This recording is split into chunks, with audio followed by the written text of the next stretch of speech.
Hi again then guys, and instead of the usual Forza specific car review that I was planning to do today, which unfortunately had to be postponed because my OneDrive has decided to act up, as it really loves to do, it actually turned out to be a more interesting video, you could say, because thanks to a particular Gran Turismo Planet, ironically, user who discovered some secret thumbnails hidden in the coding of Forza 7, which doesn't necessarily mean that these cars will be added to Forza 7, it could be Horizon 4, so don't necessarily bet any money on this, and of course, everything's subject to change, so these cars could not be included, they could be changed, they could be cancelled or postponed, licensing issues will always have a bearing, of course, all that kind of stuff, so don't get your hopes up too high, but at least from what it appears, we've got some very interesting cars hidden in the coding of the game, at least the visual aspect of what they're going to look like, some returning faces, some new faces, and of course you can see 4 of those new faces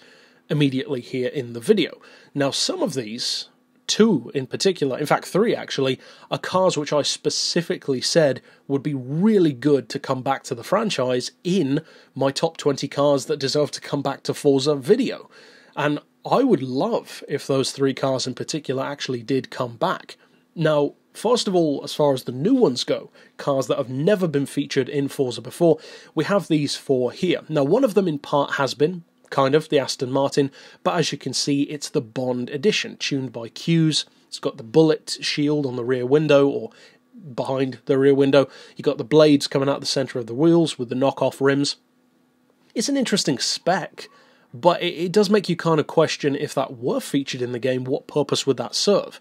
Because surely they wouldn't necessarily want to encourage smashing into other cars online, because that's already an issue that a lot of people have, that they don't like that. But at the same time, it could be something purely for the Auto Vista side of things. That wouldn't surprise me at all if you could put the blades out or raise the bullet shield, but then that doesn't actually apply while you're driving the car. That would make sense, I think, but at the same time, who knows? Of course, the car that's the most oddball of these initial 4 is the Peel P50. Still, the smallest production car ever built, no reverse gear, featured on Top Gear, of course. It's a car that's cute, but also kind of ugly in a weird sort of way, super slow, hardly any power, and as I said, it doesn't have a reverse gear, so doubtless it would be very easy to tip over. It barely weighs anything anyway, so you go over a high curb, you'll be rolling around all over the place like a jelly bean. So it would be a fun car for stuff like tag online, for instance. Get a bunch of limos smacking this thing around like a football.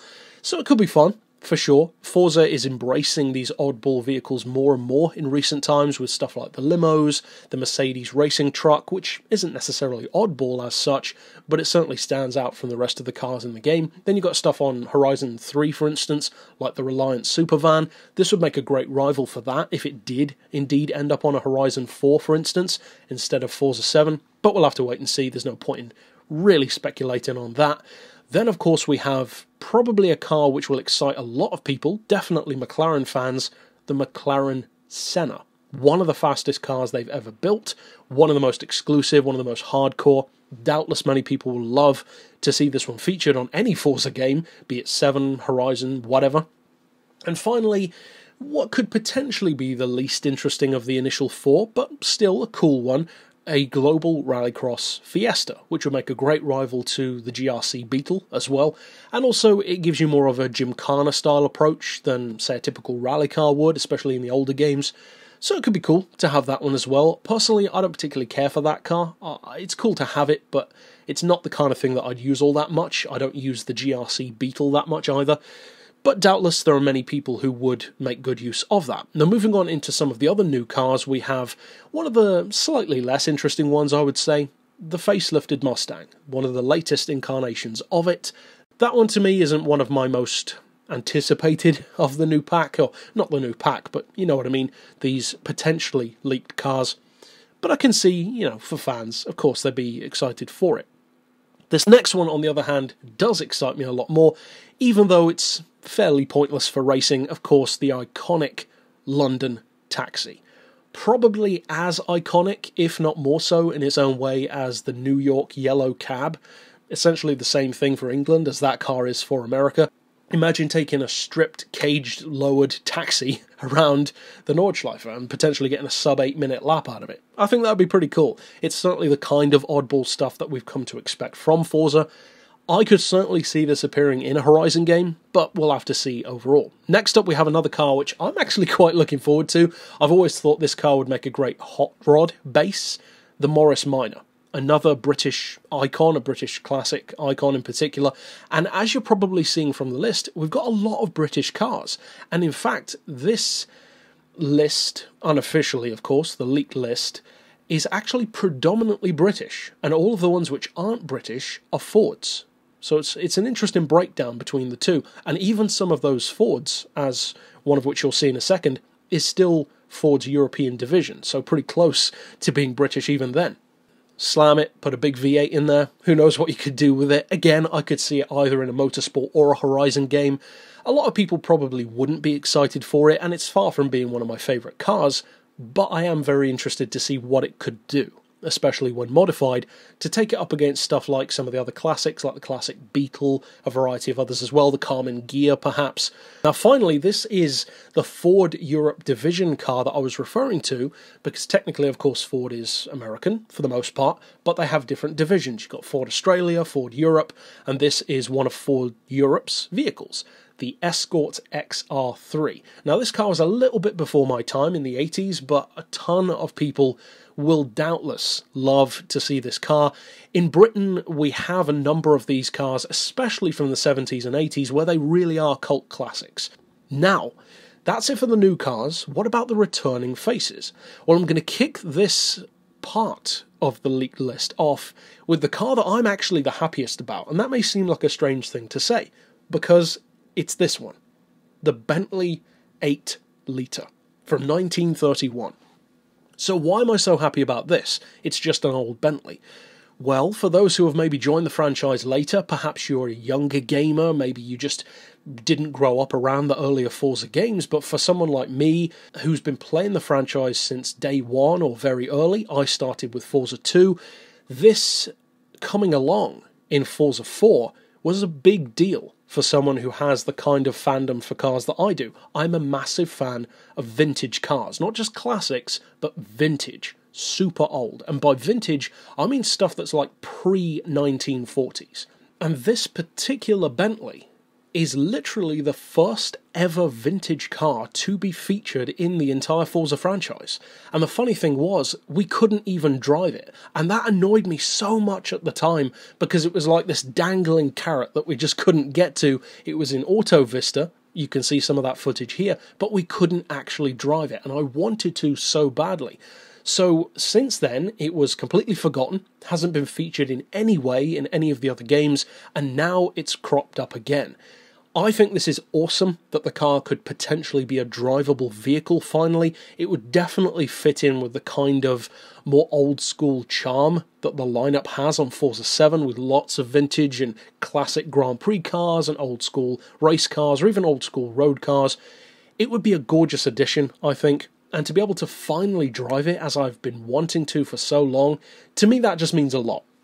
And I know for a lot of fellow Forza 4 players in particular, it will mean a lot as well. Now, speaking again of Forza 4, the next one up is one of the cars that I featured in my top 20 cars that need to return to the franchise, and it's one of the ones which I wanted back the most. So I'm super happy to see this one, and I know a lot of you guys will be as well, because TVR, much like some of my other favourite brands like Spiker, Mosler, and Panos, who is my favourite racing team, these cars have been featured less and less as the franchise has progressed. Now, we do still have a TVR, the Sagaris, but not the big one, the Blackpool Beast itself, the Cerberus Speed 12. This is a car which has always, well, at least in every game that it's featured on, been one of the fastest cars in the franchise, and it's also, I believe, the most powerful naturally aspirated road car in the game, if I recall correctly. It's certainly one of the most powerful in the real world.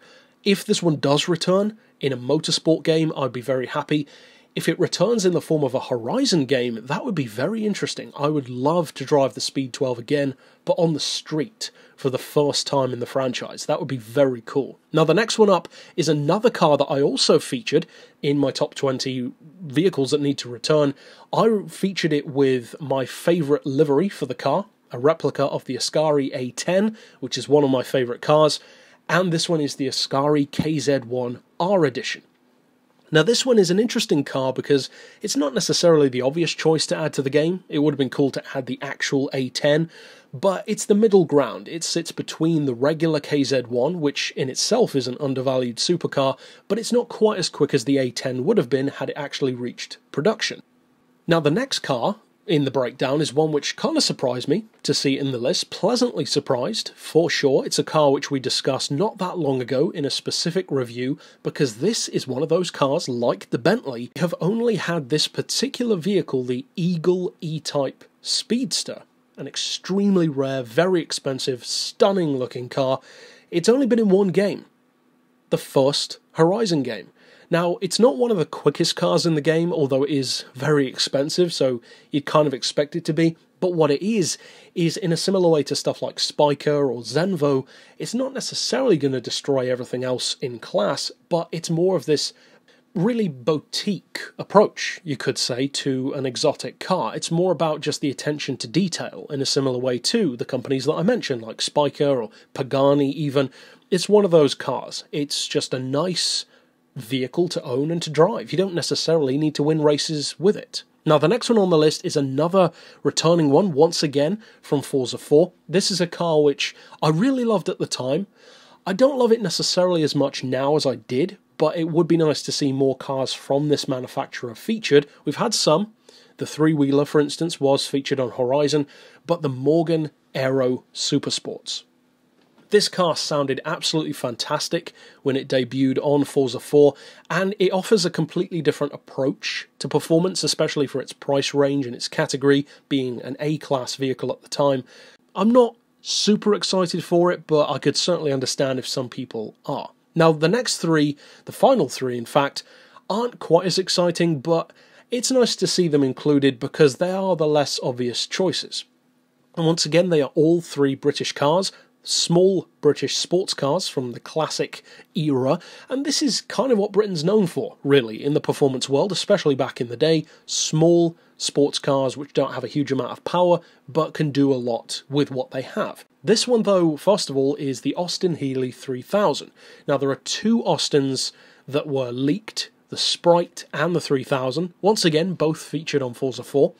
And the last one on the list is, once again, small, relatively low-powered British sports car, the MGB GT. Hardtop instead of the open-top Austin Healeys. Again, a car which I didn't use a ton, but it does have a lot of potential. They're not the most exciting thing in the world, which is why I left them until last, but overall, it's a very interesting selection that was leaked. Or not actually leaked, but more found, hidden in the game. Some of them I'm super excited for if they do come back. In particular, I would say the Bentley, the Ascari, and the Speed 12. Probably the Bentley number one, Speed 12 in second. And of the newer cars, I think I actually might be the most excited to see what the PLP 50 and the Taxi can do. Because you guys know me, I love the oddball stuff. The other ones are some expected choices like the newer Mustang, but overall, very cool selection, and who knows what will come of it. Will it come to Horizon 4? Will it come to Forza 7? Who knows? We'll have to wait and see. But that's it overall for this breakdown. Of course, stick around on the channel for more Forza reviews and tunes from both the current Forza games and way back in the day. And that's it for this pick. So, of course, stick around on the channel for more vids like this, and for now, as always, thanks for watching.